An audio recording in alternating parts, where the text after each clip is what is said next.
So this is the basic setup that I used. I've got the Canon R5C with the dual fisheye lens.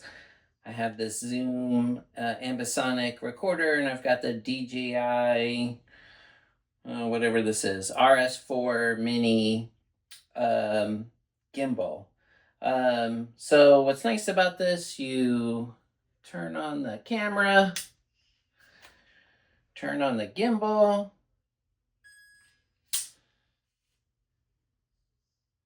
and then turn on the microphone. And if you hold it out at an angle like this, you don't get the microphone in the shot. You will notice in my video, the microphone, especially in the very first shot, is totally in the shot because sometimes I did it like this. That was just happening in the moment and I forgot. Yeah, what else? Yeah, that's the basic thing. Holding it like this. There were a few times I have a quick release here, and I can set this on a tripod. And if you use it as a monopod, you can do the same thing, where it kind of sticks out in front like that. But yeah, this is sort of a... And so I shot this with like no lights. A couple of times I have some little Rode wireless mics that I would pin on us or lay on the table in front of us. And yeah, it's a bit of a pain in the butt. Start the camera, start the mic, start the gimbal, press record, maybe press record on a wireless mic, and then stop and stop and stop and stop. And then you got to sync it all up later in DaVinci Resolve, but that's not too difficult. Yeah. So over here in DaVinci Resolve, I guess, let's see. You can see I have a whole bunch of offline media because, you know, this stuff takes up a lot of hard drive space and I am constantly running out of it. So once I figured out what things I was going to use, I dumped all the stuff that I wasn't going to use.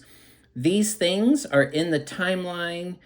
What I did was, on the color page, I added the Canon LUT for this to the whole timeline, so at least it looks sort of the right colors.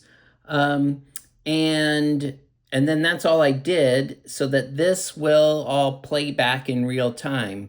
I have an M1 Max Studio, the base model M1 Max Studio from a couple of years ago.